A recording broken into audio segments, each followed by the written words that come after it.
तिथं मात्र शेतकरी कामगार पक्षाचं प्रेम जे ते बेगडी प्रेम होतं. विधानसभेच्या निवडणुकीमध्ये मी सांगितलं होतं का हे यांची मिलीभगत आहे, यांचा कॉम्प्रोमाइज आहे. हे निवडून आले तरी पक्षापैकी सोडतील आणि गेले तरी सोडतील. त्यामुळे त्यांनी पाहिजे तेच केलंय. त्यांनी काय नवीन काय केलं असं वाटत नाही. पण शेतकरी कामगाराचं मीठ खाऊन त्या पक्षासाठी बेईमान झालेत. त्यांची रायगडच्या राजकारणामध्ये, विशेषतः उरणपंच राजकारणामध्ये गद्दार सूर्याजी पिसाळ आणि खंडूजी खोपडे अशीच होणार.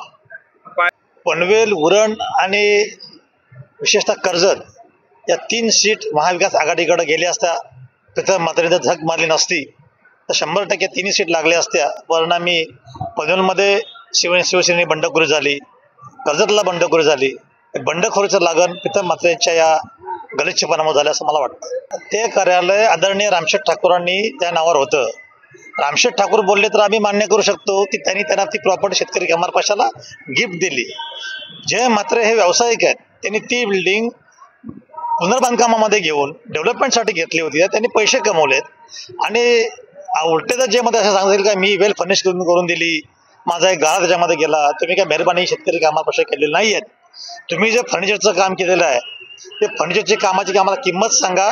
शेतकरी कामगार पक्षाचे हजारो कार्यकर्ते घेऊन बँड घेऊन तुमच्या ऑफिसला ते पैशांची जबाबदारी परत देण्याची मी राजेंद्र पाटील म्हणून पक्षाचा कार्यकर्ता मी घेईन. पण तुमचे उपकार शेतकरी कामगार पक्षावर अजिबात नको आणि आम्ही ते सहनही करणार. महाविकास आघाडीचा घटक पक्ष म्हणून शेतकरी कामगार पक्ष लढत राहील. महाविकास आघाडीच्या वतीनं आम्हाला जे काय करता येईल एकीची मूठ आम्ही लावणार आहोत. त्याला यश आलं तर ठीक, अपयश आलं तरी खचून जायचं काम नाही. शेतकरी कामगार पक्षाचा कार्यकर्ता हा पराभवाने खचून जात नाही आणि विजयाने हरवून पण जात नाही.